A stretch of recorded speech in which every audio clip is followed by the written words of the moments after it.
Called the Tricky Triangle by some, Pocono Raceway is utterly unique. Situated in the Pocono Mountains of northeastern Pennsylvania, the 2.5-mile Florida 2.5-mile tri-oval features 3 very different turns connected by straightaways of varying lengths. Turn 1 is banked at 14 degrees, Turn 2 is banked at 8 degrees, and Turn 3 at 6. Pocono's main straightaway is the longest on any North American speedway at 3,740 feet. The Long Pond straightaway stretches for 3,055 feet between turns 1 and 2, while the run from turn 2 to turn 3 is a mere 1,780 feet. The resulting speedway poses special demands on drivers and engineer alike, for a chassis that works well on the steeply banked turn 1 will be less than ideal for the flatter turn 2, let alone turn 3. The downforce necessary for maximum grip in any of the turns will slow a car on the 2 straightaways, and turn 3 requires heavy braking, in some cases even a gear change, making Pocono Raceway among the world's most challenging speedways. Pocono Raceway first opened for business in 1969, featuring a 3/4-mile oval. The 2.5-mile speedway was completed in '71 and immediately began hosting one of the jewels in IndyCar racing's Triple Crown of 500-mile races. Local hero Mario Andretti battled the likes of A.J. Foyt, Al and Bobby Unser, Johnny Rutherford, and Gordon Johncock in IndyCar races. NASCAR was also at Pocono from the early days, as witnessed by the fact Richard Petty won NASCAR's inaugural Pocono 500 in 1974. Pocono also staged a number of top-flight sports car races on its combination road course oval layouts in the 70s and 80s. Even the modifieds ran on the original 3/4-mile oval encircling the pit area. Tonight, it's race 16 of the Beadles Custom Car Carriers Truck Series, and it's next on Track Limits Network.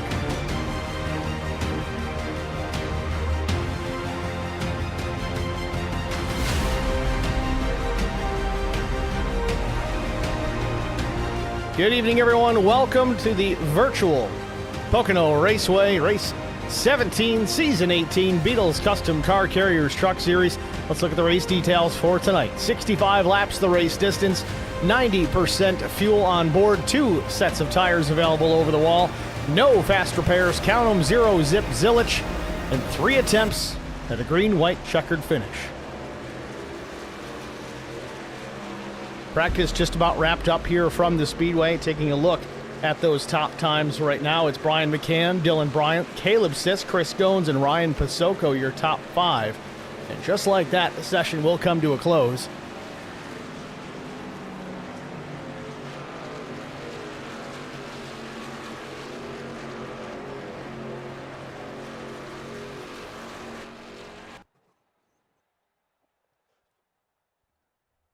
So qualifying complete here in Pocono.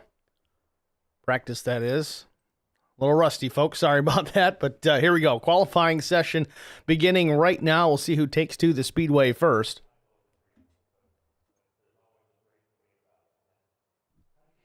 Looks like Jesse Redding will be the first to head out onto the Speedway. Or will he? There he goes.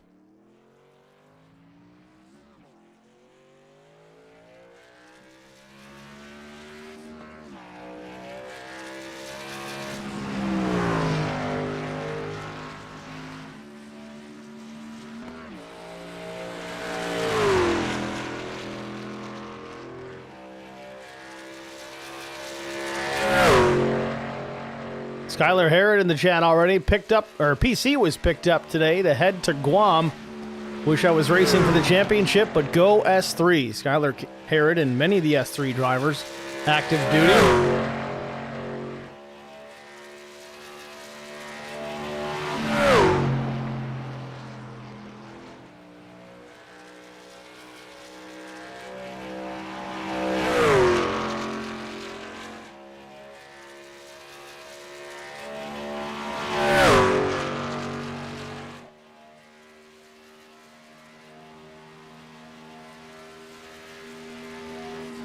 Jesse Redding on the clock here, down into turn 1.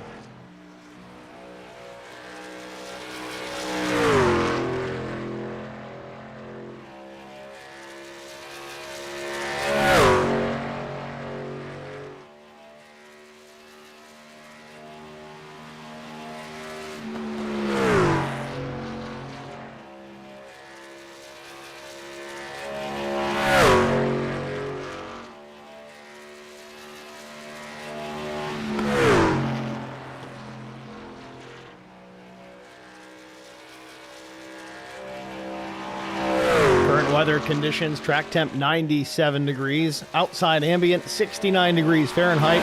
Comfortable 51% humidity. Again, mostly cloudy skies here tonight as Reading puts the provisional pole speed on the board. 54.313, and just like that, it goes away. Dylan Bryant, top of the board. Then it's Reading, then Klein, LePage, Justin Lawson, Scott Milner, your top 6. Durkee now 7th on his first lap. Stick with Reading for now. See what kind of lap he can lay down here his second time around.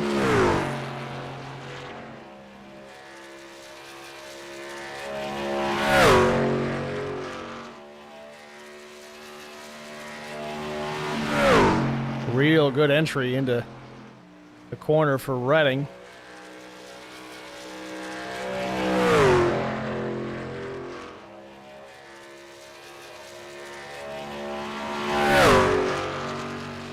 Second lap in the books. It's not quicker. 54.539, the lap of record for Jesse Reading.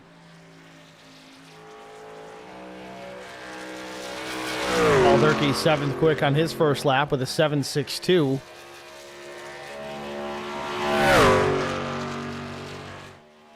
And he picks up 4th quick, 54.543 for Paul Durkee.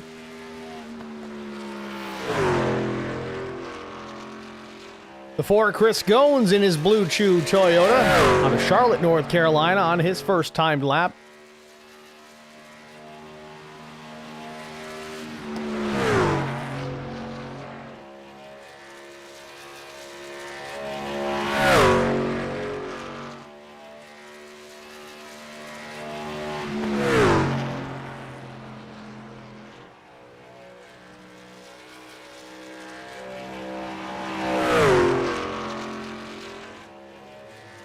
Goins back to the main straight.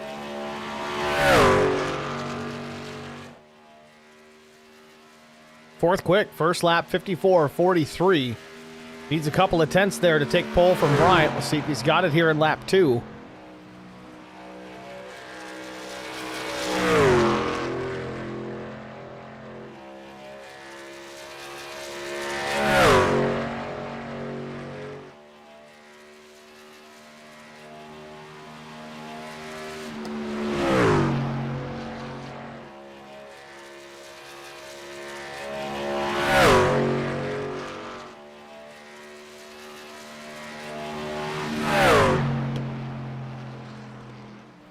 Goins now into turn 3, his final lap of this qualifying session. We'll see if he's a threat for the pole here. Again, 4th quick right now with a 54.43. Does he improve as he crosses the stripe? 3rd quick, 54.336, about a 10th pickup. In fact, exactly 1/10.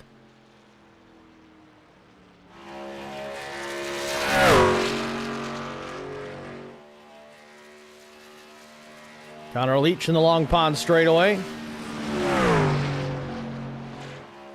Into the tunnel turn. Oh, big exit. Gets the wall a little bit. That may invalidate this lap. Trying to get it all. Got more than he bargained for.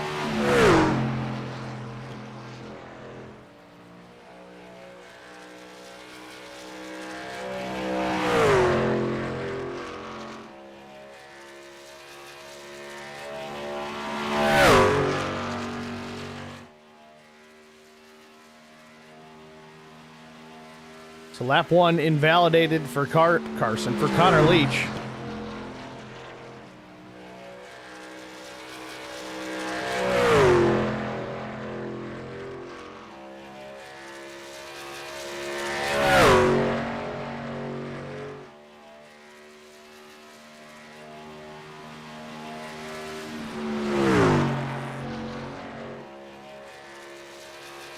Meanwhile, Caleb Sisk jumps up into the 8th spot with his first lap of 54.57.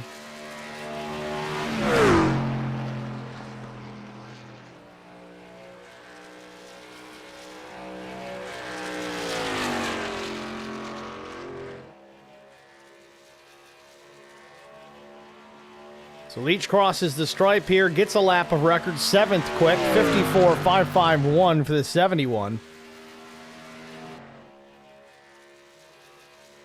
Current top 3, Dylan Bryant, Jesse Reading, Chris Goins. Klein and Pasoko will round out the top 5. Nearing the end of the session, less than 3 minutes left.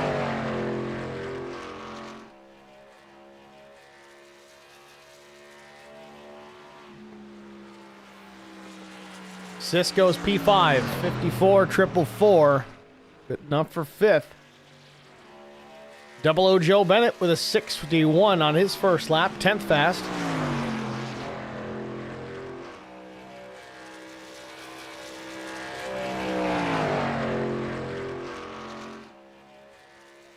Still no lap for Brian McCann. He's just taking to the racetrack now. Bennett goes 54.570. Little pickup, but still 10th quick. Oh, Brian McCann catches the wall. This is on his out lap.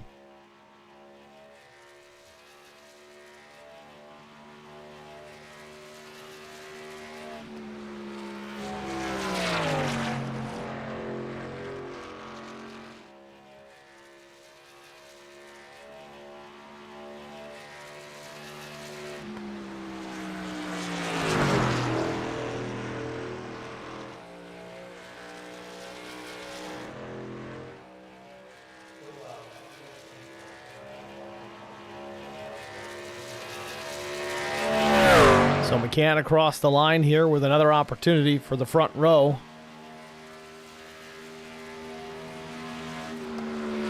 Just over a minute in the session remains. He's got plenty of time to make it back around if he's going to have a normal lap.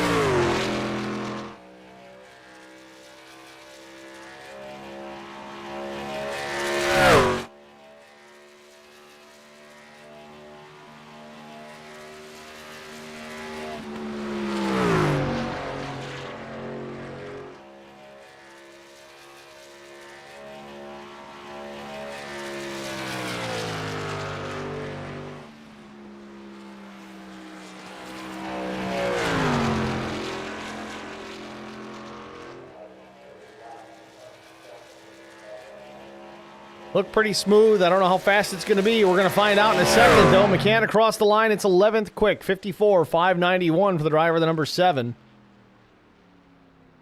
And 30 seconds left in the qualifying session. Sean Roberts likely to be the last driver to take a time. We had a 31, and he goes to 15th. 54.791 on lap 2. Jonathan Marsh trying to get a lap in, but I don't think he's going to have time here. Got to watch the clock a little better than that as the session will expire here in the next couple seconds. Looks like he got one of those laps in, maybe had an issue out on track, but that's going to do it for qualifying here from Pocono.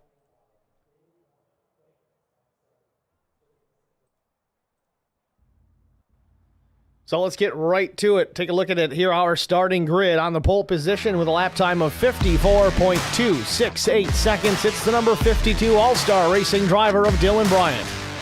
Outside, front row from Track Bar Motorsports, 44 thousandths shy, the number 21 of Jesse Redding. Row number 2, it's the 4 of Chris Goins, also of Track Bar Motorsports. Chris Klein will start to his outside. Row number 3, it's the 6 of Caleb Zisk and Ryan Pasoko. Row number 4, it's Paul Durkee and Connor Leach. Rick LePage and Joe Bennett will round out the 5th row, while 11th starter Brian McCann and then Carson Rowland in 12th. 13th starter it's Scott Milner. 14th belongs to Justin Lawson. Sean Roberts will start 15th. 16th is Mark Collins. 17th, Jonathan Marsh. Mark Truxell in the 5 will start 18th. Tom Barish, the 55 machine, rolls 19th. And last but not least, the number 12 of Ben McKinnon, shotgun on the field in the 20th starting position. Your starting grid here from Pocono Raceway. Field getting gridded up. A couple of drivers, Connor Leach, Sean Roberts, still to take to the starting grid. Now we just wait for Connor Leach. He's the last driver to grid up.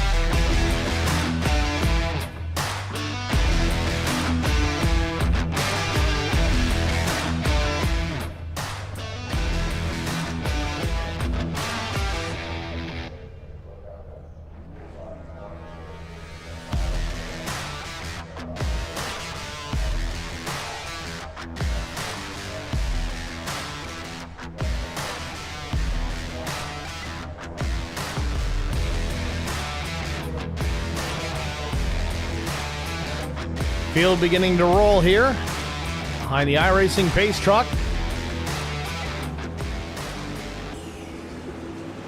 And while we have the time here, got a long pace lap to get things situated before we go green. So we'll take yet again here at the race info. 65 laps the distance, 90% fuel on board, 2 sets of tires available over the wall, 0 fast repairs, 0 zip zillage, 3 attempts at a green-white checkered finish. Air temperature 69 degrees, humidity at 48%, cloudy skies, 9-mile-per-hour breeze, and track temperature 105 degrees. That will likely go up and down. Again, mostly cloudy skies here tonight, but as the sun peeks out, those temperatures may go up slightly on the track. Will affect the handling on these trucks.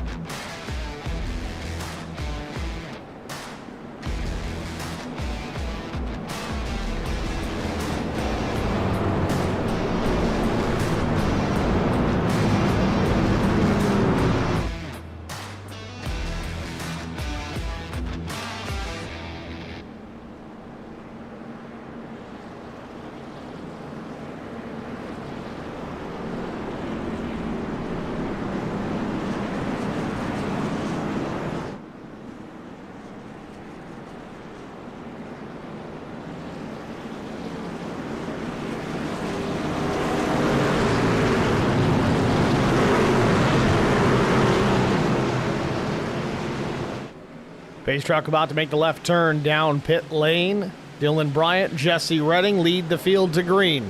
Barney with the flag in hand, and there it goes. Green flag in the air. We're racing from Long Pond, Pennsylvania.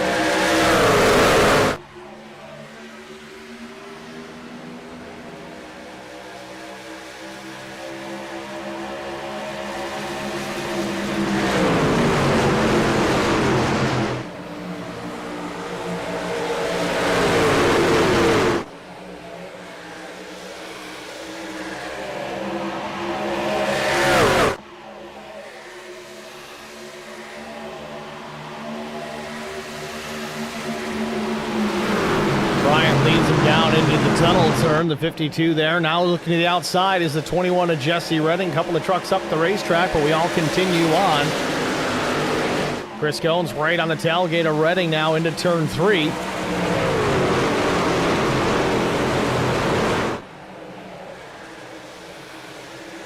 Everybody tail happy off of 3 back to the main straightaway. Tire pressures and temps still coming up. Trucks are a handful in these early laps.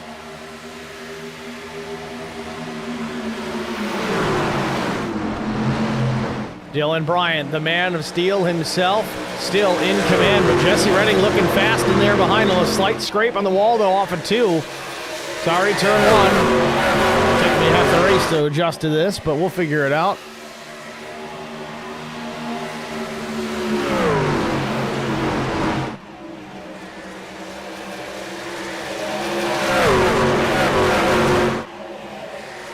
Redding fast in the draft, but stepping on the line. Chris Goins goes to the inside for the second spot. Might be getting greedy here. Thought about going to the lead too, but didn't quite have enough room to get it done. Is now out of turn 3. He'll run in the tire tracks of Dylan Bryant. Again, looking for the lead. Jesse Redding's got different thoughts, though. He wants to take that second place back.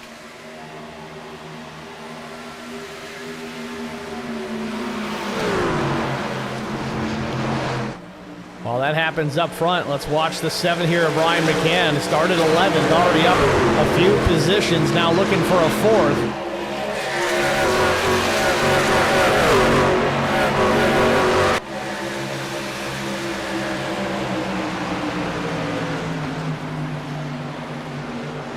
Side-by-side battle with McCann and Double O Joe.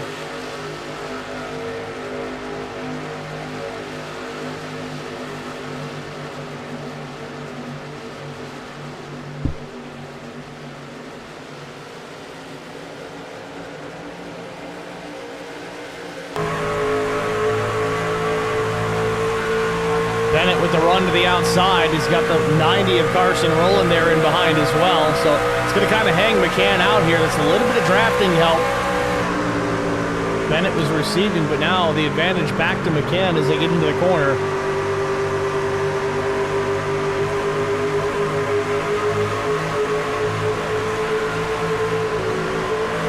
Little checkup for Bennett.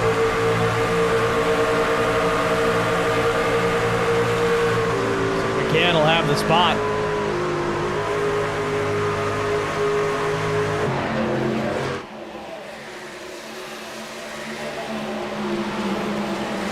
Looks like McCann got 2 for 1 there.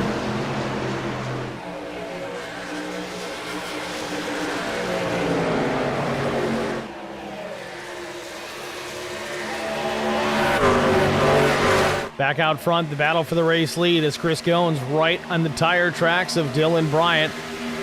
Little contact down into turn 1. Somebody scraped the wall. Not sure if it was Bryant or Goins.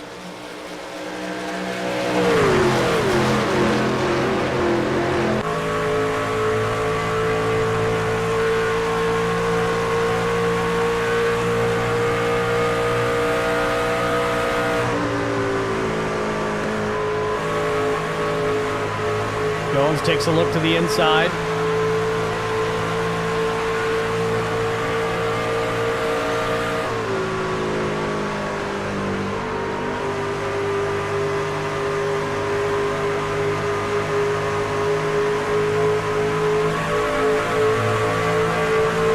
Bryant slips to second. Goins now your race leader here. Lap number 6 goes up on the board. Big time checkup from Bryant getting into turn 1. I don't know if that was just to try and build a run or for better vision, or he's just backing up his entry compared to Goins. Didn't seem to help that time. He tried to get back to the gas, gained some ground in the middle of the corner.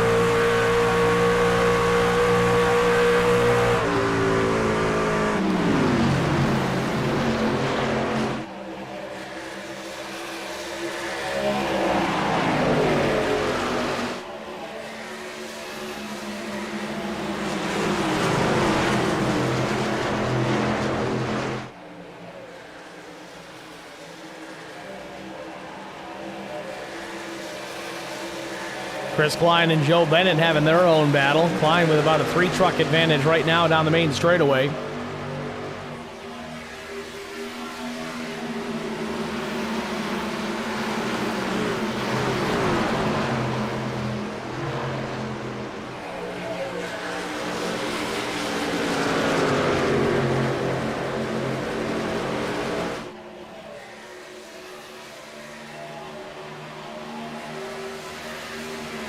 Now Ryan Pasoko battling with Brian McCann.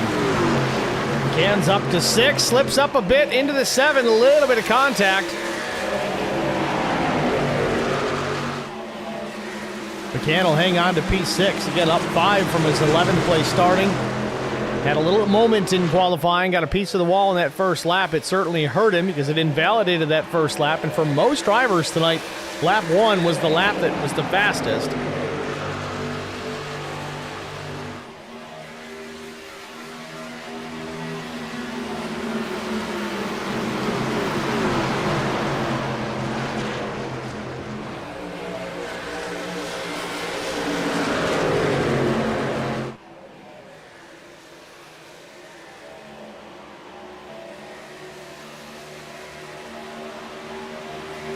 Full field, just about single file right now. Lap 8 on the board.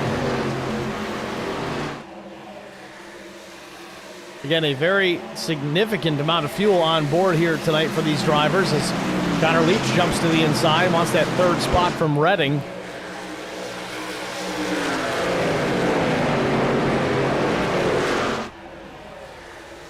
At full fuel load, I don't have the fuel window per se here tonight, but I would imagine that fuel-wise, these drivers can likely turn this into a one-stop race.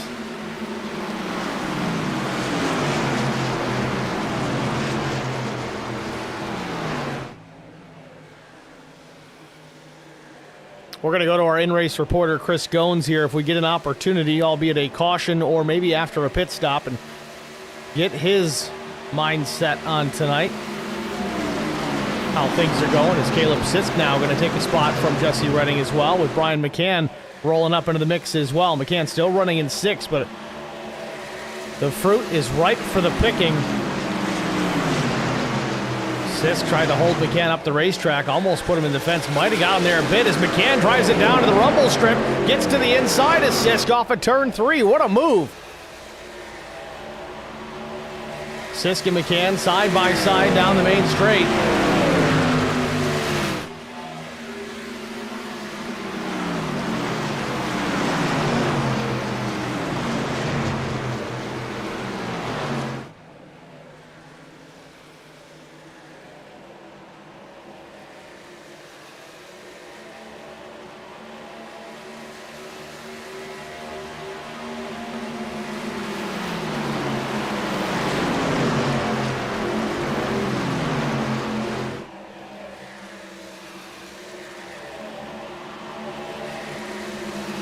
Top two getting away slightly from the rest of this pack. Leach, Redding, Sisk, McCann, and Pocono.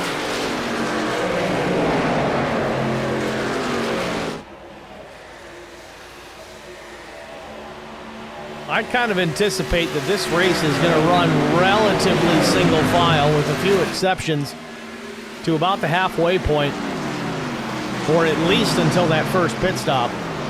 Drivers are trying to get a feel for what they have underneath them. There's, of course, a practice session prior to the race, but there is nothing quite like the actual race to make those decisions. Practice will get you close. The actual race is where it matters. Redding still trying to fight back with Sisk on the bottom of the racetrack, but McCann looks a lot faster. Just got to find a way around here. Dirty air certainly a thing. Much higher pace at this racetrack than you'd see at some others. So aerodynamics absolutely coming into play here, and it does matter. Even though we don't have big high bank corners, they're certainly at a speed where it makes a difference. And Pocono off the racetrack. Can he save it? No. Head on into the wall in traffic, and the caution is out. Bud wants to give me status on your car there.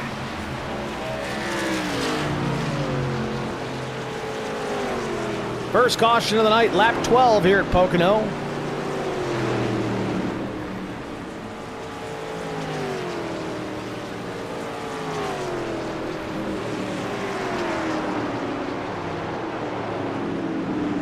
Now we'll take a look at it here. It started off at turn 3. Gonna rewind this a bit more. So Pocono out of 3 here, just loses the truck trying to, oh, he gets the wall.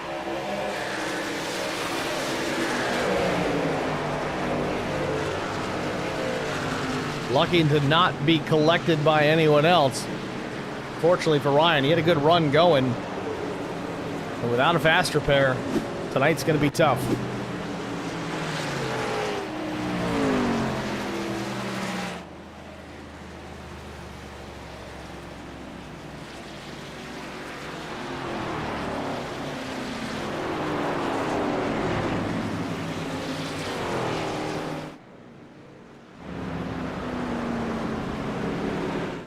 So Field catches up with the iRacing pace truck.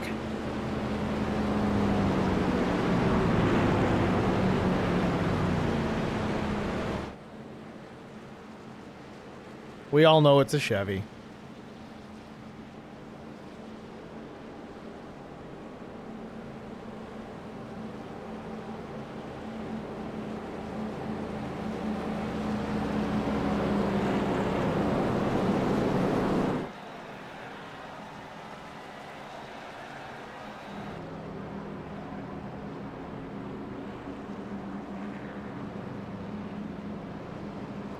So the question is, does anybody pit here? I'm going to be inclined to actually say yes. I know we only have 2 sets of tires and plenty of fuel right now, but we don't know what that fuel window is. If these drivers are really anywhere near making it from here, I think the opportunity exists that they'll come down and take a crack at this.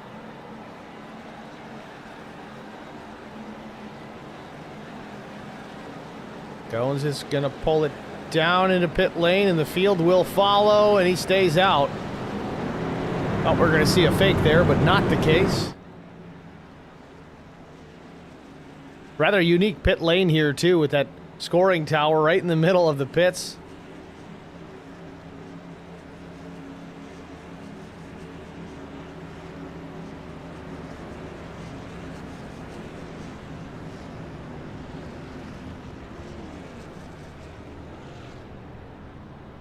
So Goins has the right sides up in the air. He's going to bolt on a set of tires, but some other drivers, Connor Leach, Brian McCann, Double O Joe, they go fuel only. They're going to drop the jack or use no jack. They'll head right out. Goins is going to go from first to, I think, 9th or 10th. But he will have the fresh tires. In fact, he'll be the first driver out there on 4. All right, well, let's see if we can pull Chris up into the booth and get a word with who was leading this race a moment ago. Chris Goins, it's Steve with the Track Limits Network in the booth. You got us? Yes, sir, Steve. What's going on, buddy? Chris, just checking in on you, man. First round of pit stops, early caution here. It looks like you're one of just a couple of drivers that took 4 tires. Is that the plan from the get-go? You lost a bunch of track position there. Yeah, we were planning on taking 4 that stop. Obviously, not anticipating a caution there, but that caution brings us to where we can make it on one more stop. So looking at that first run, it seemed to spread out pretty good. So if it stays green, we got one more stop. We got another set of tires, and hopefully we can work our way through this field with the new sets and kind of get out kind of up front pretty early. Kind of answered my next question is, what does that fuel window look like? We know it's a 90% load, but how many laps do you expect to get out of that? It seems like it's roughly about 27, 28. So if that puts us to about around lap 41, this next stop. That'll be 24 to the end, so that'll put us well within that fuel window, barring any green-white checkers or anything. All right, Chris. Well, thanks for talking to us. Wish you the best of luck the rest of the way. I appreciate it, Steve. Chris Goins was the leader coming into the pits. He'll come out the bottom half of the top 10 here in P9 as we get ready to go back green flag racing. He's got a strategy in mind. Gave up some track position to do it. We saw how difficult it was for even Brian McCann to cut his way through the field. The first 2 or 3 positions, not so difficult, but of course the closer you get to the front of the field, the harder those positions get to get.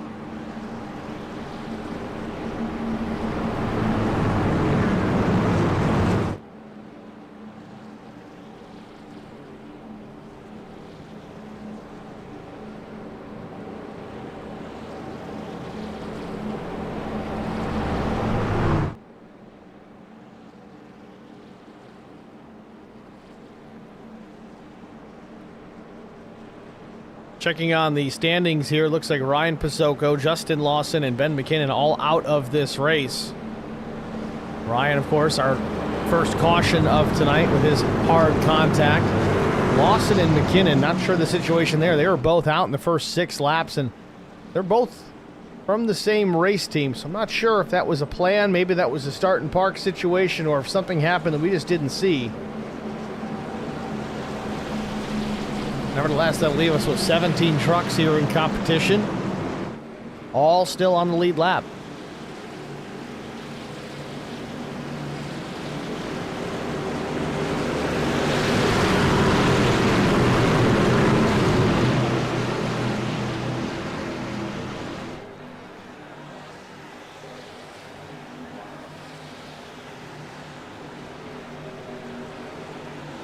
Green, green, green. Oh, a little wheel spin from Dylan Bryant, but he straightens it up.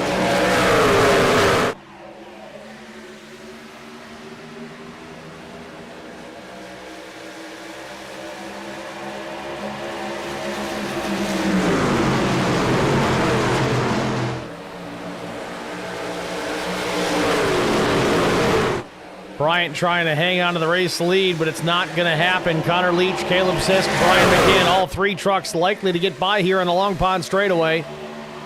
Brian will tuck into 4th. All 4 of those drivers on the same strategy as far as tires are concerned.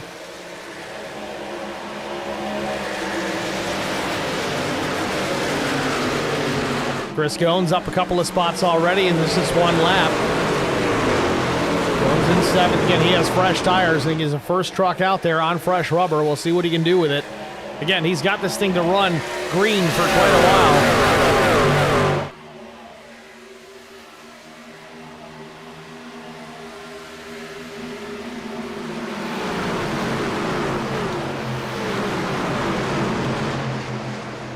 Jonathan Marsh battling with the 24 of Rick LePage.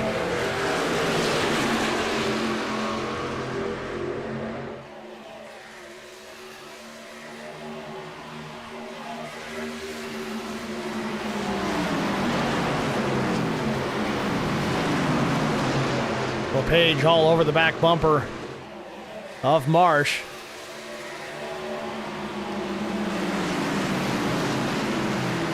Marsh will get away in contact behind him. LePage and I think it was Sean Roberts, they make contact, but LePage hangs on to it.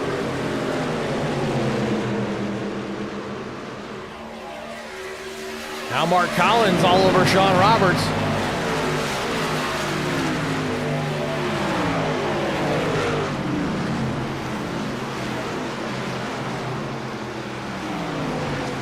Pushes the 333 down into turn 1.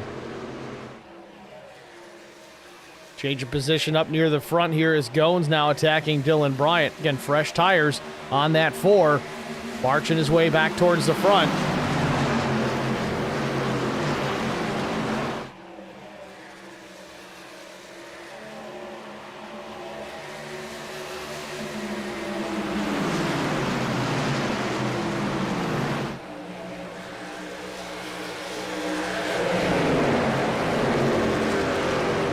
Goins steps out, takes a look to the inside of Brian McCann.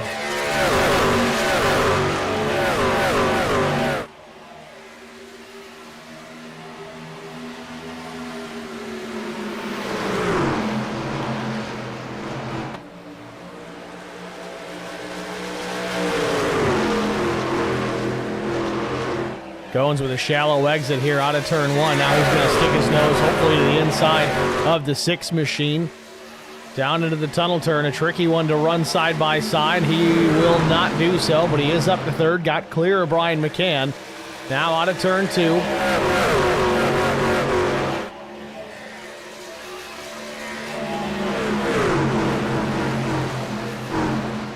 Now side by side with Caleb Sisk.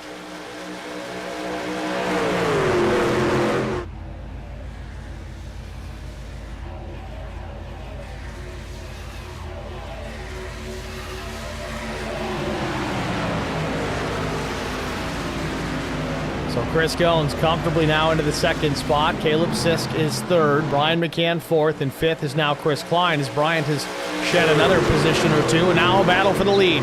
Chris Goins off the corner, turn number 1, alongside Connor Leach down the back straightaway. Headed into the tunnel turn again. Can he get it done before they get into 2? And he does. Gets clear of the 71. I think Connor just let him go. Connor's wise enough to know that the 4's on new tires. Little wiggle there for Goins, though, but he's out in front. Lead once again.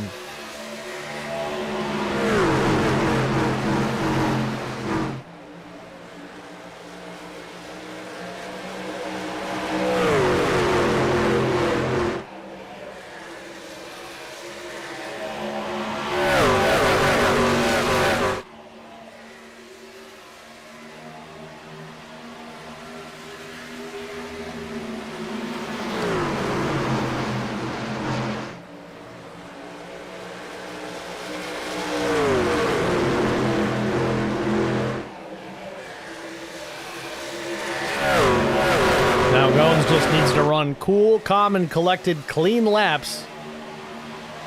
The 3 C's of racing.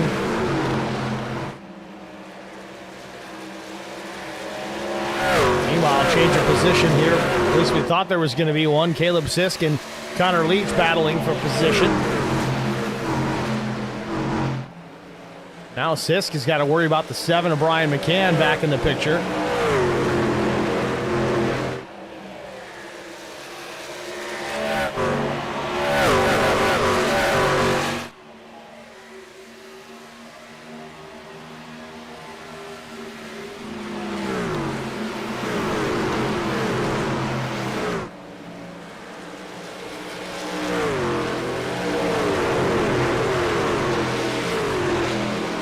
And surprise, surprise, we have a guest announcer in the booth. I wouldn't really call him a guest because he's been up here in track limits many times, as recently as last week. Zach Millett, what's going on, man? Hey, what's up, Steve? It's good to be back, man. Trucks at Pocono, get it done. Or as you said, full send. Oh, yeah, absolutely. I just ran an official race in trucks the other night, and boy, it was fun, man.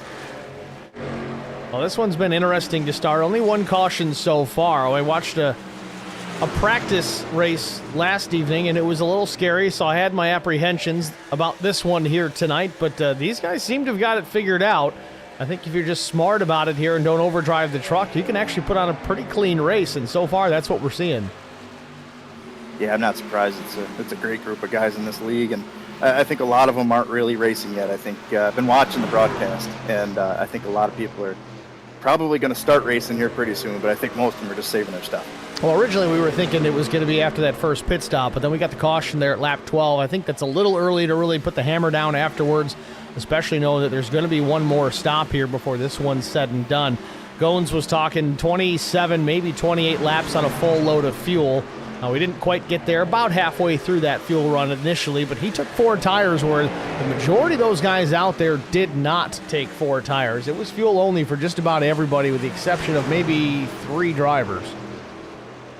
That'll make it interesting. I know Goins really wants this thing to stay green.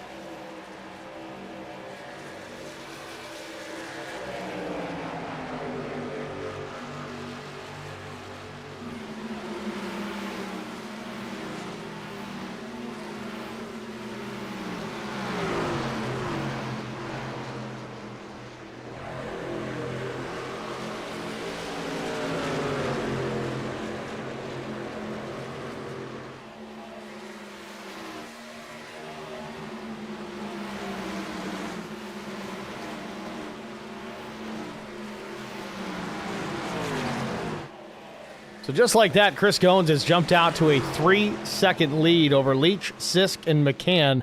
That's a pretty tall task to put down there. Even with some fresher tires, sometimes those guys can still hang on older Goodyear Racing Eagles. So Goins really does enjoy this place, and he's showing it right now. Yeah, I think this has always been Goins' probably top favorite track, honestly. He's always performed well here. This is actually the first time I actually ran against Chris Goins, was here at Pocono however many years ago. Yeah, that was an LSR race, if I remember correctly. Yeah, I think you're right, an LSR charity race. Yeah, they put on a lot of those. That was always a lot of fun to jump in and do those. But yeah, Goins was the truck to beat that night, man. He was fast. He's done nothing but get faster since then.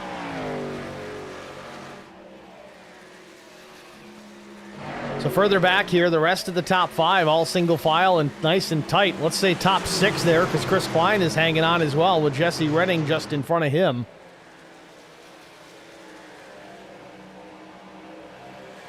Dylan Bryant back in 8th, now going to lose another spot possibly here with Paul Durkee closing in. Got to the inside a little there on the exit of 3. He's going to pull some slipstream, or draft as our NASCAR friends call it, down this giant main straightaway.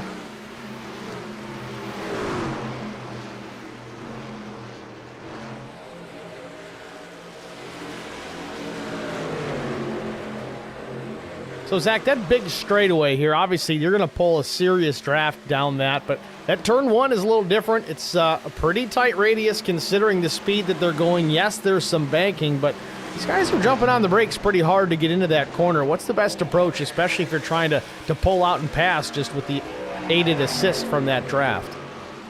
It really depends on kind of like what stage you're in. You know, if it's go time and somebody's, you know, I hate to say in your way, but if you really want to try to make that pass, you can do a couple different things. You can kind of dive it down to the bottom, maybe do a slide job, which is pretty tough at that kind of speed.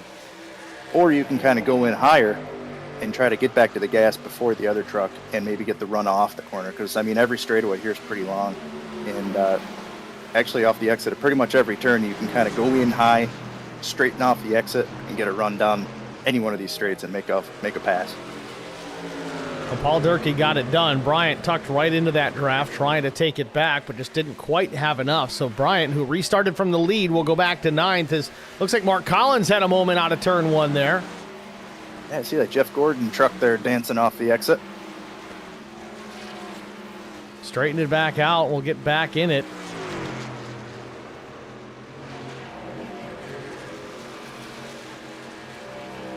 And Zach, just looking at strategies here, as Goins was talking, he still has an extra set of tires sitting over the wall.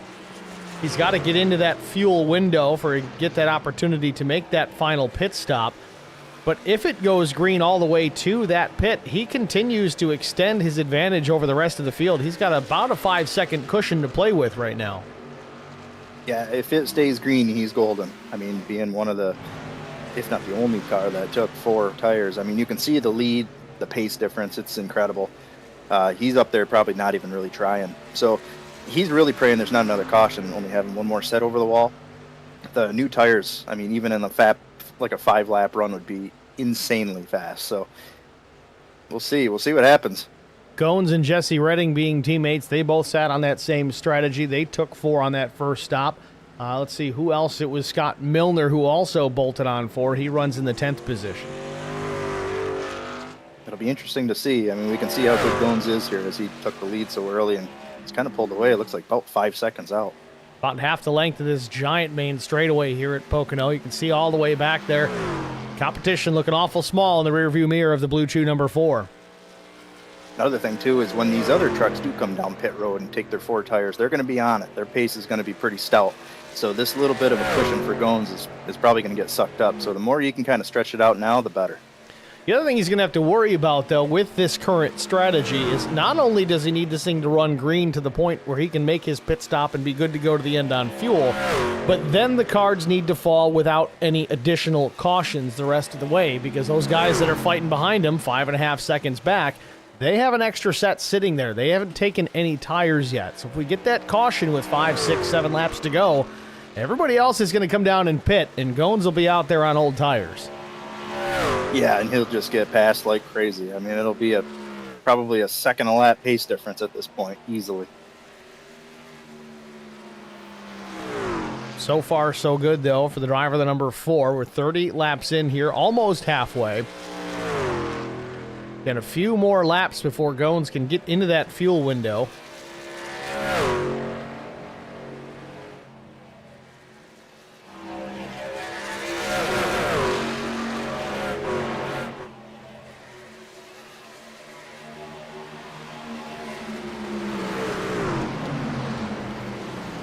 Oh, big checkup from Brian McCann as Sisk gets to the outside. He had his hands full. A couple drivers behind him having to scatter just a bit. Chris Klein now will get to the inside. We'll see if McCann can hang on to the spot and regroup quickly here.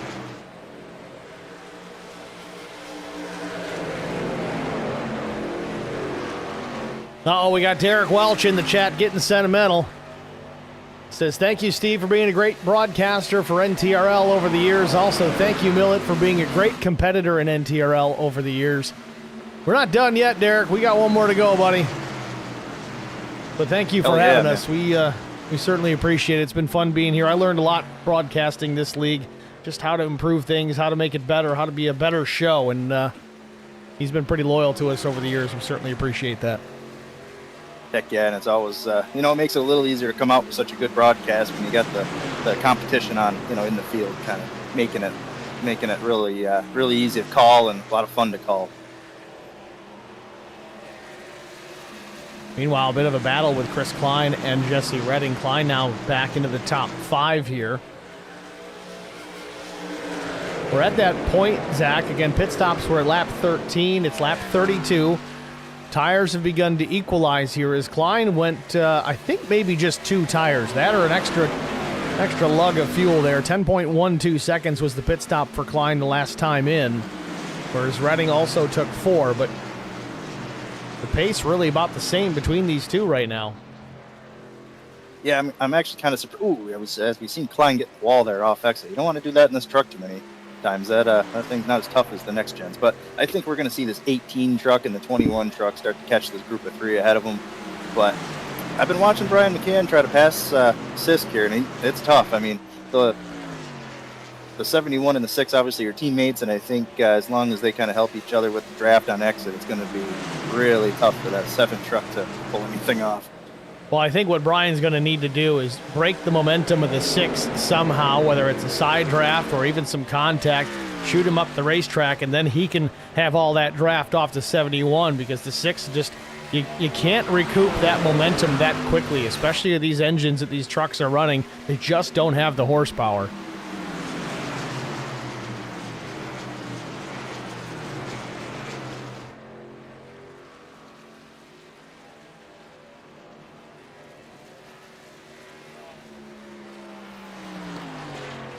As we see, the 18 and the 21 did catch this group, so we'll see with the tire difference, maybe it'll be a little easier for these guys to poke out and make a pass. Brian McCann, the meat in the double-decker sandwich here. Connor Leach, Caleb Sisk, McCann, Klein, and Redding. That's the 2nd through 6th group. Again, Goins is long gone. 7 seconds in the wind ahead of this group of cars, or trucks for that matter.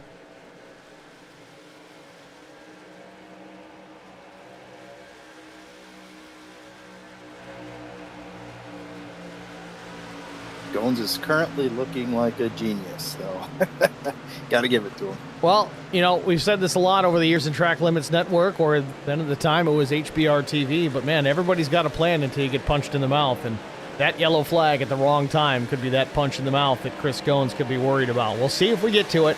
We are past halfway here at Pocono, so we're going to step aside, get the Track Limits side-by-side break out of the way. Stay with us. We'll be back after this. I met Marcos Garza when we were doing radiothons for St. Jude Children's Research Hospital. We needed sponsors to help us raise money, and he's always the first one to jump in. I would describe Marcos and his team as upstanding, someone you can trust, and he is just a genuine guy. Marcos has been very generous. He has a genuine concern for people. You need somebody that cares about you. And that's what Marcos is, and that's pretty much what this firm is. The Garza Law Firm. Let us help.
Cutting this one short as we're getting ready for some pit stops. In fact, some drivers already are. You saw it during the side-by-side there. Caleb Sisk having a big moment. Maybe some contact from Brian McCann. Probably didn't get the memo. He was coming to pit lane. Either way, an incredible save by Caleb Sisk. We'll look at it here once again. That's not the one we're looking for. Here we go. We'll rewind this because it's going to start it after it already happened. But again, this was out of turn 3, coming to pit lane. Certainly worth the rewind here. I hate it. I really do. But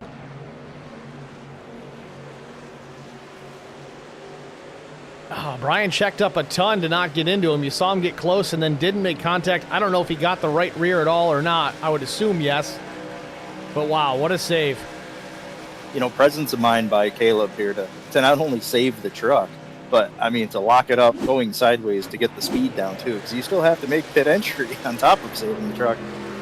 Well, we were saying that, too, before we came back from the break. Just the steering input, the throttle input, the brake, on, off, left, right, trying to keep the truck from coming all the way around, because that really would have killed his race without a caution.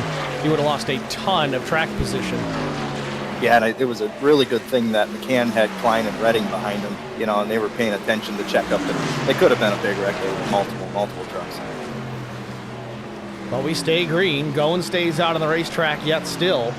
And he is now 9 seconds in the wind here, and I don't know how long he wants to wait. I know we do have 3 attempts at a green-white checkered finish here, and he wants to try and utilize the tires to the best of its ability, but as Brian McCann comes to pit, so does Chris Klein, so does Double O Joe. Granted, they're out on no tires, their original set, so that shows you how long they're able to go. But the problem is here for Goens is all these guys that are bolting on tires right now are going to gain ground on him like he's tied to a tree. It'll be insane. It'll be roughly 2 seconds a lap. I've been looking at the guys who were staying out compared to what their fast laps of the race were, and it was just about that 2 second mark. But the further you go on a run, you know, that pace will slow down. And Goens, whenever he does come down, he's going to be running his fast laps for X amount of laps on the new tires. So I don't know. If I was Goens, I think I'd stay out as long as I could. Now here he comes. Well, as he comes, yep. So this buys them some wiggle room for a green-white checkered finish, maybe 2, depending. Because you know he's not going to stop if there's one late. Yeah, he doesn't have a choice. I mean, he'll be good on gas and no tires, so he's going to be staying out no matter what. But I think it's going to be pretty close between where Connor Leach is and Goens when he comes out of here. Oh, has to back it up. Oh, that'll hurt. Hey, that'll hurt. There's that wiggle room that he was building, 10.2 seconds at the time of the pit stop. That only cost him maybe 1. Typical Blue Chew, just going a little too hard there, Steve.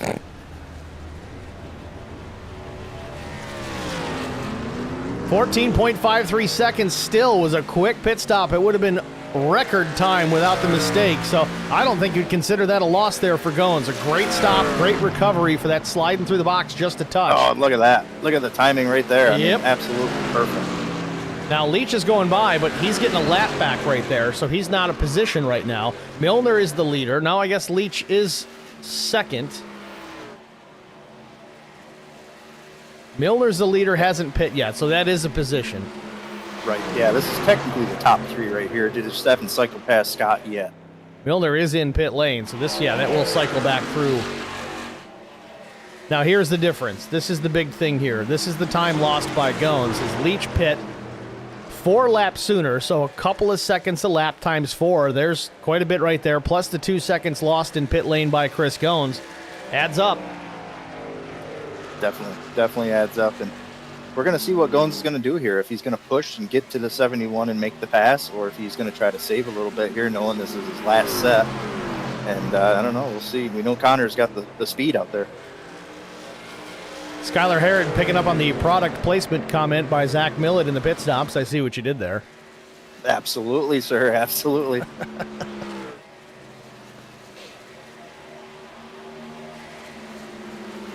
It's like the old days with Mark Martin in the Viagra car. Mark Martin hits the wall. Hard. Real hard. He broke something, but we can't say what it is.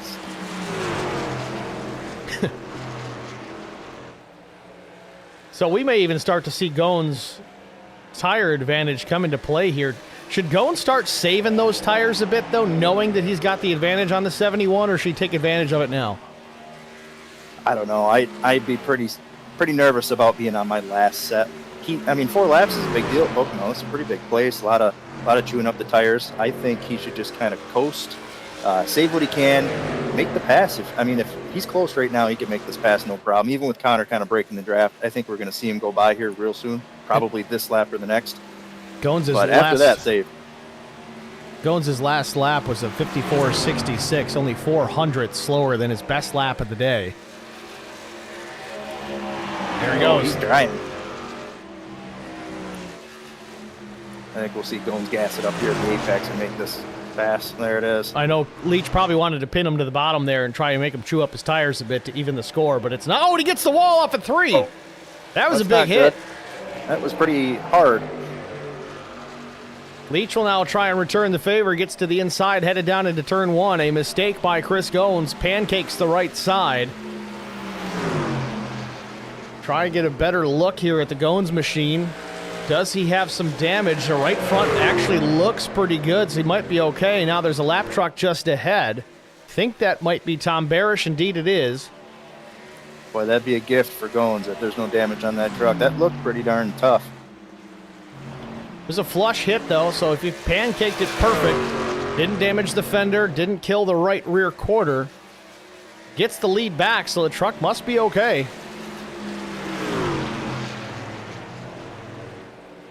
We got Robert Altman in the chat. Says, have you heard the MLB read for Blue Chew? I have not. Something tells me I got to get onto YouTube later. Best thing about broadcasting and not racing, I can just slide over here to the right monitor. We're giving his sponsor a whole lot of TV time here tonight. Might get some products in the mail here pretty soon, Steve. Yeah, I'm okay with that. Put the address bar on the bottom right of the screen there. Girlfriend might not appreciate it, but whatever.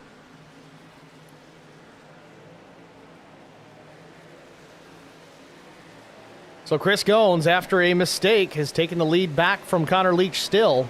And it was Gones that made the mistake, not Leach. So still showing the tire advantage here with 21 laps to go. Gones out in front from a third-place starting position. Clearly, it's been a fast truck all night long. Third place, Brian McCann, back 4.3 seconds. So there you see the differential. That's probably a better indication. Leach just had a lightning in and out of the pits. Only driver below 49 seconds total time. That's pretty darn good. And the good thing about pit stops at Pocono, you can see how the field is just open right up. And that's going to work to Chris's advantage, really, because, oh, a little bit of contact. Sisk rubbing doors at Mark Truxell. Shoots the 5 up the racetrack. I don't think Mark will like that. Mark's been around a long time. Yeah, Mark, it's funny. He's a very non-animated driver until he's not. Now, Mark looks to have a little bit of right front damage on his truck, I think. Looks like that right front tire's poking out a touch, but I can't tell if that's the black paint. I wonder who painted that truck. Definitely got a nice banner on the top. Yeah, old school. Yes. Mark Truxell is certainly no bull, that's for sure. Clean and consistent, but man, don't rub him the wrong way. Boy, one of the most consistent drivers as we see him come down pit lane here. He'll come at you with a jack handle. Yes, he will. Or a chainsaw. Truxell's going to pit here. This is his third stop, so I don't know. He might have gotten some damage from that contact. It didn't look like much, but he's going to pit either way. He's going to take a set of tires. Boy, even at this angle, it's hard to see if there's damage there. Looks good to me. It does look pretty good. It's just the fender. That's the fender flare. It looks just like the tire, though, doesn't it? It really does, yeah. Well, back to the race lead here. Chris Gones still has it. It's extending now to 1.25 seconds over Connor Leach. But who's catching these two? Brian McCann. It was 4.5 seconds a couple of laps ago. Now it's under 4 at 3.9. Yeah, it's no surprise, Steve, that Brian McCann's got pace just about anywhere to go, but Pocono, we know he's fast, and I don't know, I think once he got past Sisk, I think he had, clear tracks, and they're going to send him further up towards Chris. Chris has got to be up there just praying this thing stays green.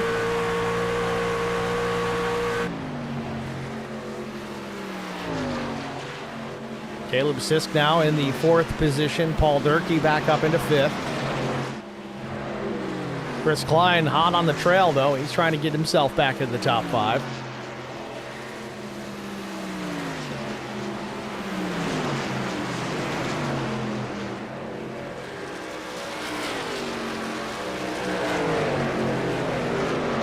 Does appear that Tom Barish may be out of this race. He's been in pit lane here for a bit.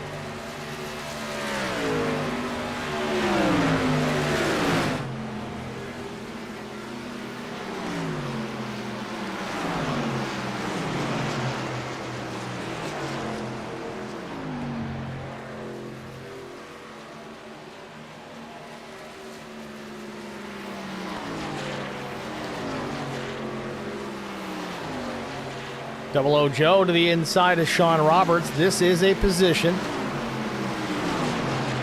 Would be 7th if Joe could get clear. Dylan Bryant going to try and sneak in here and take advantage. He's going to shoot it up the middle. Nope. Joe's going to say, I don't think so, Tim. I think I just dated myself there. A little bit. I was going to say that.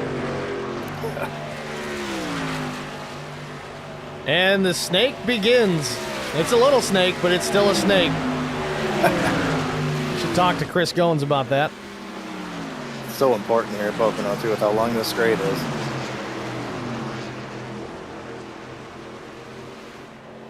It is certainly hard to do sometimes, Steve.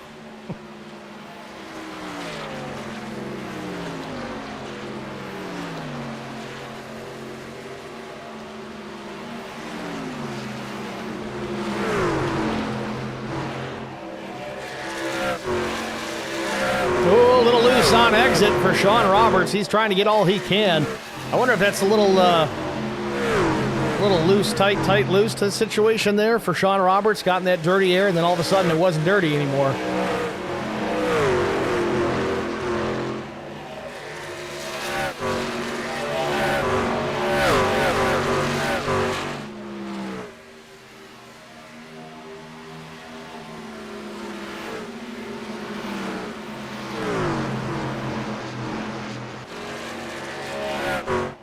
So Mark Truxell was able to get his pit stop done without losing a lap. So he took tires here late. Again, we have 15 laps to go. He pitted lap 46, just about 4 laps to go. He's back in 16th, but should have the pace to try and pick up some more positions before this one is over. Maybe pick up some more if we catch a caution. Again, nobody wants to see that out in front, but there's some guys throughout the field that could really benefit them. Yeah, I think Truxell will definitely have the pace to stay ahead of the leaders, as you can see in the background there. No problem. Somebody caught the wall there. I think it was Caleb Sisk, and it was. Sisk got a turn 3. He does pulls a Chris Goins there, smacks the wall on exit.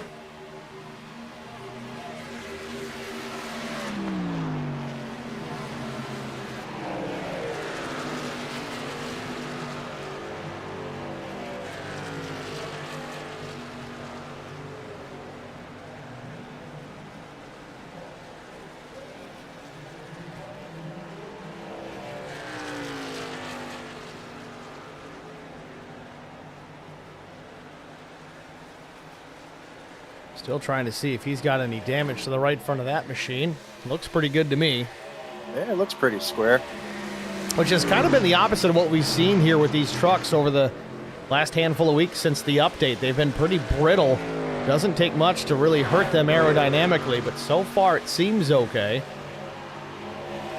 Yeah, and you would think this big triangle is a super speedway, the way the aero is really affected at a place like this.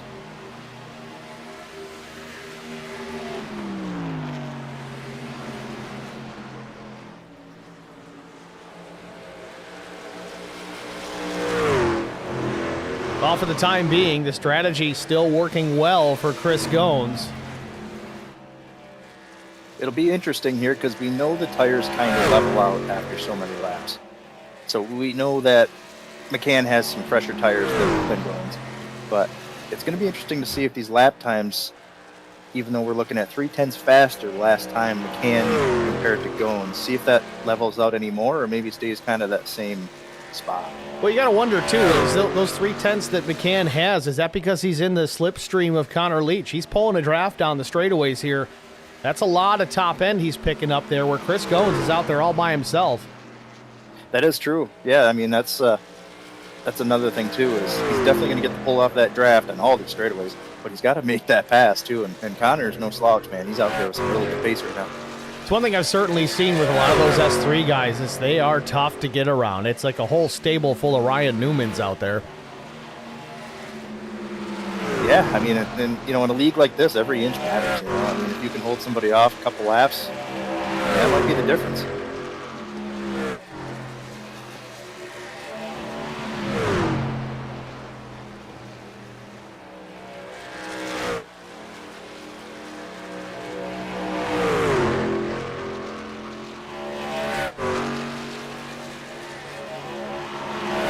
Brian McCann jumps way to the inside, and he gets clear. Crossover from Leach, headed down into turn 1. Does he have the run? He does. He's there. What a battle for second we got here now. Connor Leach and Brian McCann, two of the best in the business, going at it. Oh, man, you know who's loving this, Steve. Exactly. That 4-car, or truck for that matter, out in front. Yeah, that Ford truck up front probably thinks this race is far more than 4 hours long. He's probably getting a little nervous.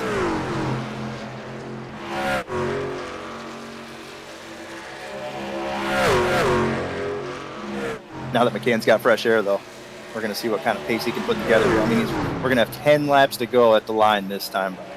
That's going to be the test here. We'll see what this lap time is.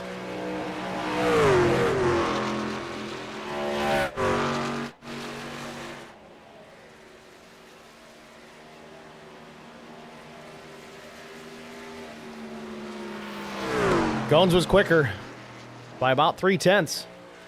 Yeah, and I think most of that was just, McCann making that pass there and battling, but this next lap time by, it's going to be the sign here, I think.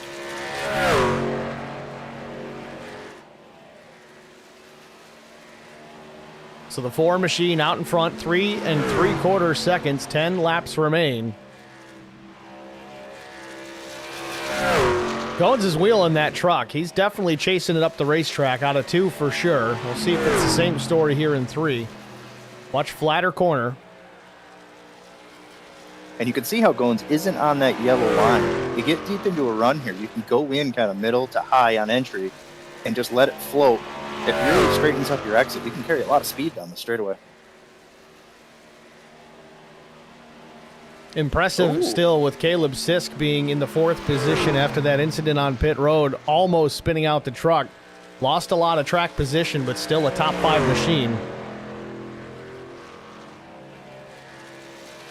McCann was quicker this time, but not quicker than Gones. It was close, about 0.5. That's not enough to get it done here with 9 to go. It's just impressive with the pace that Chris Gones is having here at this late of a run on the older tires, mind you. He just keeps going, Steve. Interesting to say here, they ran, I think it was a 54.3 in qualifying. It's about a second and a third slower than that right now. We're going to cross the stripe and watch it again here. Let's watch the lap times. McCann will cross the stripe. And still not green. In fact, almost 0.2 slower. As the advantage for Gones now 4 seconds. That could be because maybe Brian heated up the tires battling Connor there. I mean, it is tough to get the temperature out of these tires once you get them a little toasty. He was definitely faster than Leach because now he's putting some distance on that 71.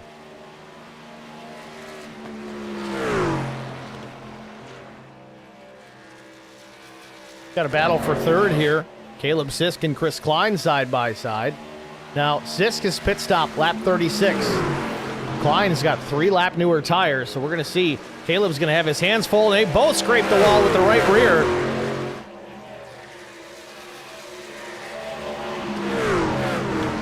Now, Joe Bennett will put some pressure on Klein and relieve some of that stress from Sisk.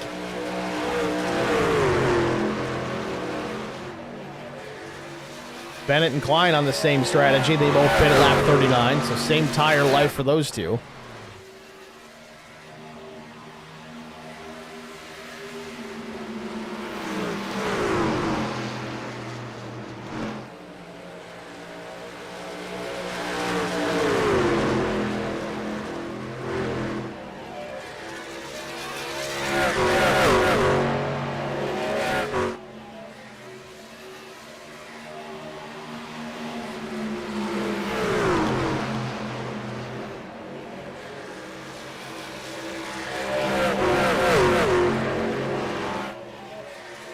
You know, over the years, I never really thought that Pocono put on the greatest of races. I mean, it's a cool racetrack. It's very unique. I enjoy calling the races here, but this one has been pretty good. There's been a lot of close action as far as on-track passes are concerned, and a lot of strategy mixed into it as well.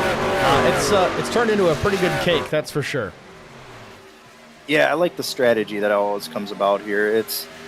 You always have different vehicles with different tire strategies, and it's fun to watch somebody with maybe, you know, a little more pace try to pass the few vehicles in front of them. It's hard to do here with the draft. You really have to either have help or there's no tires.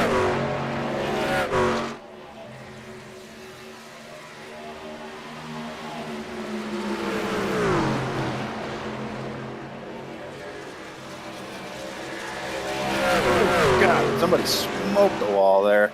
Paul Durkee, I believe it was. Boy, if that thing's not bent up, that's a miracle. Bodywork looks okay in the 13, but is the suspension still straight?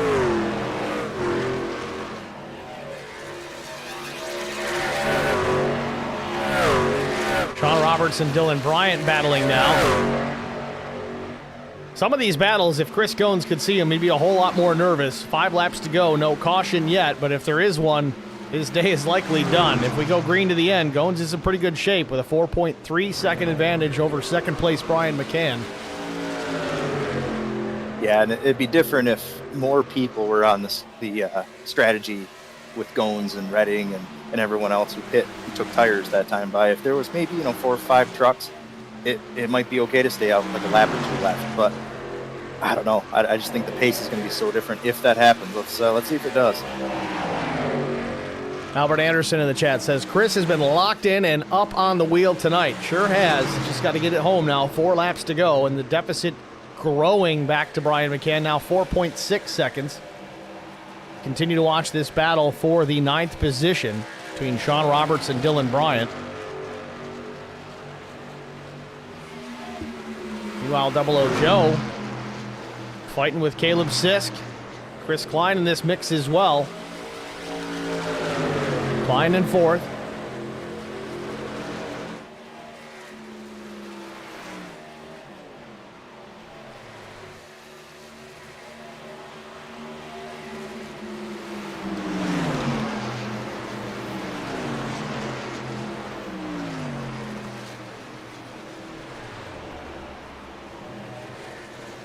I keep hearing somebody saving fuel just so slightly in my ear, doing the lift and coast. I think it might be Connor Leach. We're going to go on board and listen.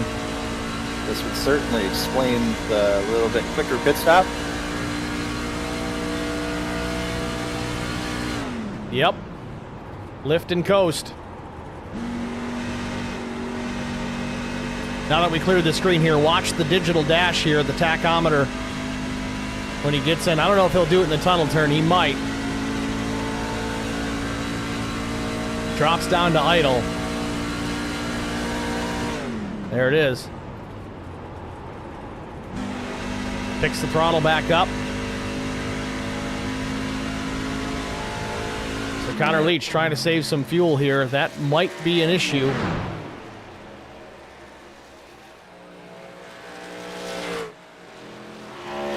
Goins across the stripe. He's got to go one more lap, 2.5 miles to catch the white flag, and then that caution cannot hurt him.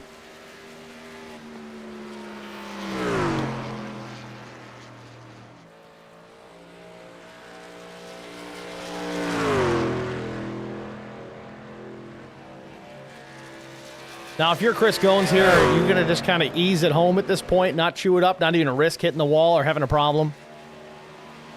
Oh, man. If I'm Chris Goins right here, I'm going hard.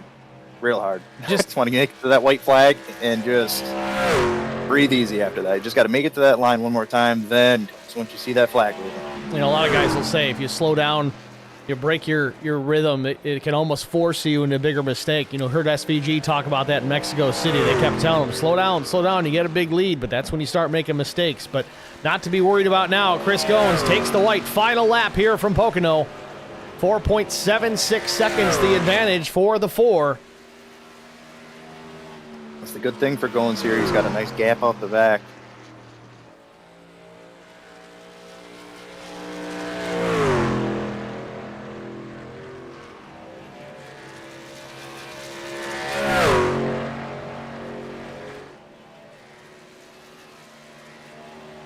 Jones into the tunnel turn for the final time.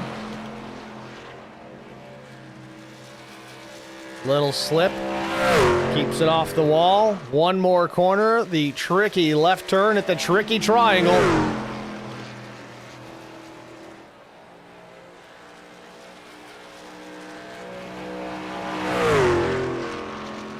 Back to the main straightaway. Checkered flag waving. Chris Goins will get his first win of the season here in Pocono. Harder, better, longer. Second place goes to Brian McCann, and Connor Leach brings it home on fumes.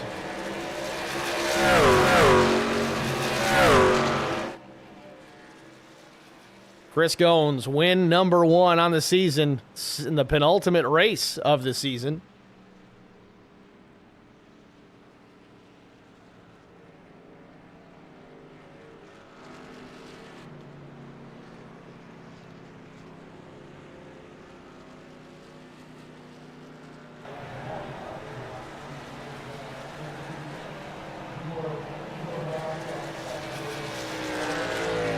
Honestly, a dominant win. I mean, strategy certainly played a part, but he was fast out of the gate with a third place qualifying. Was out in front relatively early.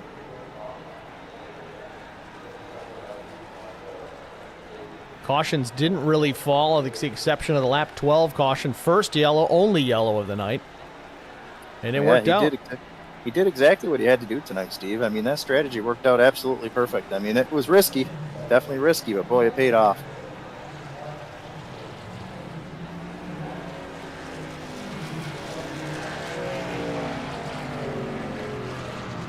Jones brings it back to the main straightaway and celebrates at the start-finish line.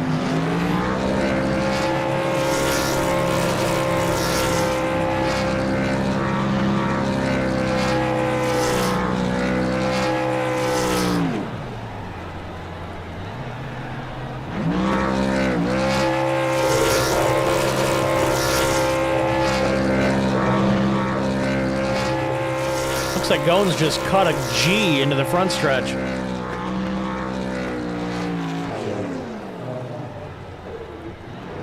Well, it's better than some of the other artwork I've seen him carve with the back tires, so.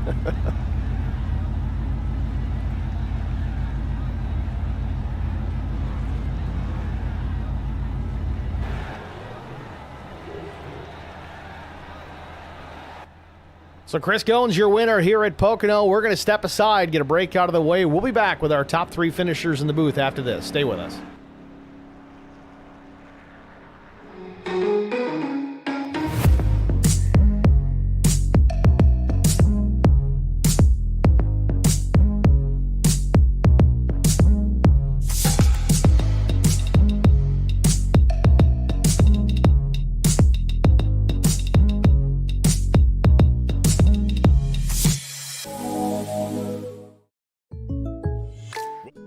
Need insurance coverage that's built for speed? Frank Yea's office in South Charleston has your back. Whether you're blazing down the highway, protecting the home you've built, or setting up a legacy for your family, we've got the coverage you need. Auto, home, life, fast, simple, and made for you. Scan the QR code on your screen now to explore all our services and start a free quote today. Lock it in, save it for later, or call us at 304-744-7700 to get started. How much signal I need to cut across 8 lane? None? I turn now. Good luck, everybody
racer. Basket can't defend. He's got the outside line for the second part, and he can't hold on. Going the long way around. We're going to be 3 wide for the lead as they all come to the line. Who is going to take it in the end? And here comes Lockwood. He's going to make the move to the outside. Quinn tries to force it off a little bit, but there he goes.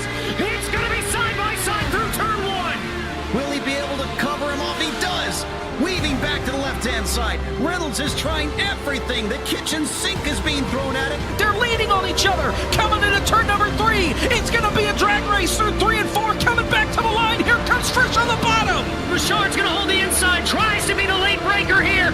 They're going to be side by side through the final chicane. They bang doors, but keep it clean. As they're still 4 wide on the run down into the back straightaway. Demerit's looking for a line as well. What is going on in Michigan? Novak into the fence. They're still beating and banging. Oh, and to the line. He is much faster coming through there. Is there damage on Challenger? Abramitis is ahead. There's going to be a race to the line. Who is going to get it?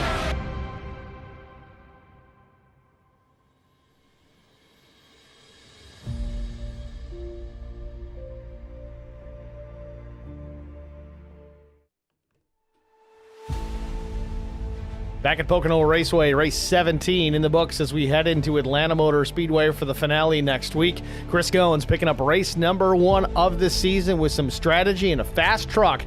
Let's get a word with the driver of the number 4 Blue Chew Toyota, Chris Goins. We'll pull him up into the booth. Chris, it's Steve and Zach Millett with Track Limits. You got a copy? Hey, what's going on, guys? Chris, congratulations, man. Solid win here tonight. First one of the season. Took you long enough, but either way, victory lane so sweet one way or another. Walk us through your race here tonight. It clearly seemed that you had a strategy coming into this when we talked to you after that caution. It just came down to a matter of, do we get another yellow? Yeah, I was sitting there praying hard for that whole after lap 12. I was just praying to God that it stayed green, but you know, we made the right call for once. Usually that comes back to bite us in the butt, but tonight it worked out in our favor. Main thing was, you know, trying to be patient coming through there on that after that restart, trying to get through the field with the newer tires, just being patient. Definitely didn't want to ruffle up the car or rough anybody up and make, you know, some enemies out there. But, you know, once we got out to the lead, it's just a matter of just turning consistent laps, you know, just hitting your marks, making sure, you know, same routine every lap, and with the exception of maybe one or two things, I feel like we succeeded in that, and it shows out with the P1. I'm stoked. Well, we did see one of those mistakes, a little issue off of turn 3. You pancaked the right side of the truck. Right after you got by Connor Leach, he quickly got by you, and you crossed over and then got back by him around. Was there any damage to the truck that you could tell? Visually, it didn't look like there was any issue. I'm not sure I know what you're talking about, Steve. I'm going to act like that didn't happen. No, there wasn't. I knew when I hit it pretty flush, it looked worse, I think, than it felt. I hit it pretty flush. I was waiting for the call out to let me know if there was damage or not, and they never said it. And so I just sent it into 3 and or 1 and cleared Connor and just tried to, like I said, maintain the consistent laps. But I didn't see any remnants of that contact. Well, that was ultimately the pass for the lead and then the race win, because you never looked back after that. Leach got smaller and smaller in the rearview mirror, ultimately getting passed by Brian McCann after that. You pick up the win here at Pocono, so congratulations there. You're looking forward now to Atlanta Motor Speedway. It's the Super Speedway version next week. We know you do run pretty well at Daytona and Talladega, certainly, but Atlanta is it's a whole new animal as far as that's concerned. Yeah, it's a super speedway type of race, but it's much smaller and very narrow. How do you approach Atlanta next week? Cautious optimism is how I approach it every time we go there. It's become a little bit more with these trucks. It seems like it's a little bit more driver oriented, as far as it's not just always flat out, you know, run the bottom and get going. There seems to be some little bit of driving that has to be done. So if that's the case this time, hopefully we can put something together. I'm not a huge fan of the draft style Atlanta. I much prefer the old Atlanta, but we'll see what happens. I don't know, unless this win puts me back in something. I'm not in any type of points chase, so I'm just going to go out there trophy hunting next week and see if we can, put this thing in victory lane again. Sounds like a good plan going forward, Chris. Congratulations again here on the win at Pocono. Who do you want to thank before we let you go? Yeah, I want to thank the Blue Chew. They had this thing running hard all night. So we, High Tide Hospitality, you over here, you and Zach up here in the booth. It's nice to see him up there with you. I hope maybe he'll sneak in there tomorrow night too when we come back here. But my teammates over at Track Bar Motorsports, Jesse, I think had a pretty decent run tonight too. So the guys over at NTRL and Lori for stepping in and doing the admin stuff. So I appreciate running with these guys every week, and hopefully we can kind of continue this, for future seasons. All right, Chris. Well, congrats again. Thanks for talking to us. Good luck to wrap things up next week in Atlanta. Thank you, guys. Appreciate it. It's Chris Goins, your race winner here at Pocono Raceway. Next, we're going to talk to runner-up Brian McCann, driver that number 7. Had a little issue in qualifying. We'll talk to him about it here right now. We'll pull him up here. Brian McCann, it's Steve and Zach Millett, Track Limits. You got us? Hey, I do. Brian, congratulations, man. A runner-up finish. I don't want to say lackluster, but that's kind of the term that comes to mind. A little issue in qualifying. Got the wall in that first lap. Not a great second lap. Put you 11th. First and foremost, what happened on that first lap? What caused that? Was it just a matter of slipping up the racetrack? Steve, I want to be the first to inform you that I got 2 number 1 positions in qualifying. You see, the 11th place position is 2 number 1s, right? So, in my mind, it was a double winner. I don't know what happened. I blacked out. But we started 2 double number 1s and just went straight through the field. And then a caution came out. Then it all came down to numbers, like strategy, whatever. And some guys got tires, some guys didn't. We didn't take tires, but man, Chris Goins, he took tires and he was fast. And I don't know if any other thing that could happen there, but he just shot out of the cannon like a rocket and just kept going. Certainly a fun one to watch. Couple of things I want to talk about. First and foremost, getting through the field from that 11th place starting position. The first 2 or 3 seemed to be pretty easy, but as you progressed up towards the front of the field, it got a little more difficult. Was clean air a big issue tonight? I didn't notice anything about air. It was more about that right front with limited fuel. Truck was tight, especially in turn number 1. It was a little pushy, so you didn't want to hit that wall. I saw some other guys hit that wall. You just don't want to hit that wall. So saving that right front was the key, and the straightaways are just so long. As long as you can save the turn, you can catch back up on the straightaway. Want to talk about the green flag pit stop. Coming to pit lane, Caleb Assist, checking up, trying to get down. You definitely got on the binders. We saw you close in quick. You caught it quickly, but I think there still might have been some contact. We really couldn't tell from the angle. Nevertheless, the 6 almost goes around. Had to save it. But what happened in your perspective? Was there some contact? Oh, there was a lot of contact, Steve. So coming in tonight, I was telling my spotter repeat 1975, I was going to wreck somebody, but good thing I didn't wreck anybody. Number 6 had an amazing save there. I had no idea he was pitting, but he was apparently going into pit. I didn't know it, coming through 3 there, and I was just all up on his bumper. And I really like looking at that 6-speed shop on that rear bumper there. It looks real nice. So along with that chrome spoiler, and I was just so focused. I was like a fly looking at a light bulb. Just kept looking at that thing and just all up on it, and he was going into pits and nothing I can do. And that's an amazing. I went back on a replay and looked at that, and that's an amazing save on his part. Well, that sums it up, Brian. Congrats again here on the runner-up finish at Pocono Raceway. Who do you want to thank before we let you go? I want to thank the steering wheel for being circular the whole race.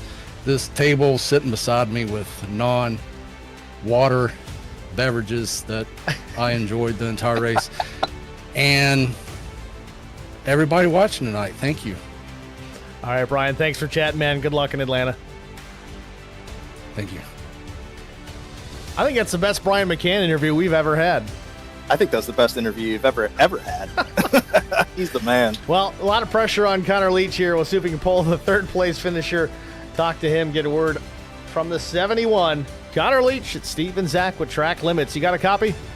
Hey, I got you, Steve. Connor, congratulations, man. Third place after an 8th place starting position. Walk us through tonight's race. You had the pace out there. You usually do. Strategy seemed to be okay for you as well, but maybe just a little bit newer tires would have done you some good. Is that really the case?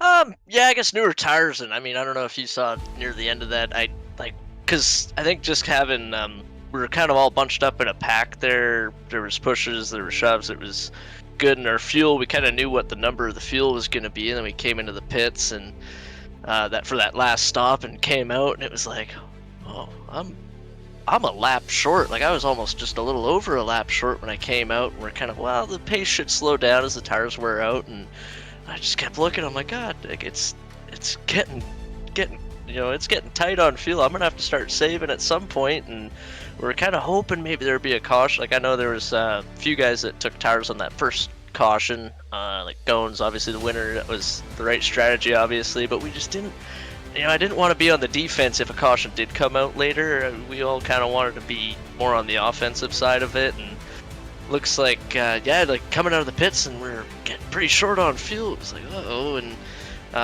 Gones, I guess he must have had a little issue on his last pit stop, because I thought he would have come out quite a ways ahead since he had tires and he was way down the road in front of us. Then kind of raced with him for a little bit. He had a couple lap fresher tires, so he got past me. Then I kind of went into a bit of a fuel save mode, not really clutching yet, but I was sort of just backing off the throttle, trying to stay in his draft for as long as I could. And I seen McCann coming like a bat out of hell, and I think he was 5 or 6 seconds back when we did that pit stop, and he started coming, and I knew I couldn't run it as hard as I wanted to, because I had to save a little bit of fuel looking at it. And I mean, if a caution were to come out at some other point during the race, it would have been great for us. We would have had a set of tires sitting over the wall, which we still did, but is what it is. I mean, we ran, I think, as good a race as we could with the circumstances, and I had Caleb, he was helping out a lot, just kind of pushing me. I was trying to just stay out in front, and he did a really good job. Kind of like I think Brian was saying, the straights are so long, so if the guy ahead gets out a bit, then you can kind of get back to him and try to push down the straight or go for a move into whatever corner you get to. But it was a tough race. It was a long one. It was a lot of fuel saving at the end. I started clutching it in every corner, but is what it is. I think we come out okay on points, and it's gonna be quite a battle for the championship going into Atlanta. Well, let's talk about Atlanta. Super speedway style racing at Atlanta Motor Speedway, just a shorter racetrack at 1.5 miles. Close confines at Atlanta Motor Speedway. How do you get ready for a place like that? Certainly with no fast repairs to be holding you up if something crazy happens.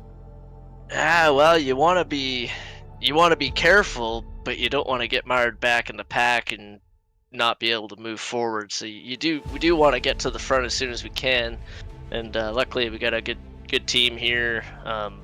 And Carson's another guy on our team in the playoff picture here. So hopefully one of us can come out with a good solid finish there, and if all else fails, hopefully it's a good show for you. Certainly looking forward to that, Connor. Congratulations again here, a third place finish. It's been a wonderful season with one more to go. Who do you want to shout out to before we kick you out of here? A huge shout out to Nick Biddy Designs. He's put all the wraps on all our trucks this year, and they look awesome. And then just the whole team, S3 Assist Speed Shop, especially Caleb. He's been a really good team leader. Then all the guys have been running really strong. Pretty much the whole season. There's been some setbacks, there's been some tough races, a bit of frustration here and there, but it's been a pretty damn good season all in all, I think. And then you for putting on the broadcast, and then huge shout out to Derek. Like, I've been in his league here for a couple of years now, and it's been nothing but the most fun. I think this is basically the first league I ever joined in iRacing, and I hope it continues, and hopefully we can race with the NTRL group in the future. Well, spread the word, Connor. Congratulations. Third place finish here at Pocono, man. Thanks for talking to us. Good luck next week at Atlanta. All right. Thanks, Steve. That was Connor Leach, your third place finisher here at Pocono Raceway. That's going to do it for the the interview portion of the broadcast. Those guys did a great job here tonight. Everybody really out there put on a decent show, so let's take a look at our official race results. Of course, we talked to our top three, Chris Goins, Brian McCann, Connor Leach. Chris Klein drove it up to a fourth place finish. Double O Joe was fifth. Jesse Redding, sixth. Caleb Sisk. Getting there. In the sixth, finished seventh. Thank God it wasn't sixth. I really would have screwed that up. Eighth place was Paul Durkee. Sean Roberts was ninth. 10th, Dylan Bryant, strong early on. Top 10 for the 52. Scott Milner was 11th. Carson Rowland finished in the 12th spot. Jonathan Marsh comes home in 13th. Mark Truxell, 14th. Rick LePage was 15th. Mark Collins, 16th. Tom Barish, 17th. Ryan Pasoko out very early here. He'll finish 18th. Ben McKinnon and Justin Lawson will round out the field, 19th and 20th, 59 laps down apiece. 20 trucks here tonight, one more to go next week at Atlanta Motor Speedway. Make sure you guys tune in for it here at youtube.com/@TrackLimitsNetwork. If you haven't already hit the thumbs up, that's the like button for you newbies out there. Please go ahead and do so. It helps us immensely, pushes the broadcast videos after the fact out to some wider audiences, get some fresh eyeballs on what we're doing here at Track Limits. Also, what's going on with Numb Thumbs Racing League or VRL or IROC or the Pro Sim Racing Alliance. We've got some things going on here at Track Limits, so tune in for it. Tell your friends, share it along, subscribe. If you're not already, make sure you are or aren't before you click the button, because if you're subscribed and you click it, well, you're unsubscribing. We can't have that sort of thing. With that said, congrats again, Chris Goins, picking up race win number 1 of the season as we get down to the final race of the season next week. Zach, I don't know, man. It was good to have you back up here in the booth. This is 2 weeks in a row here for different series, but it's been nice. It's been a good change.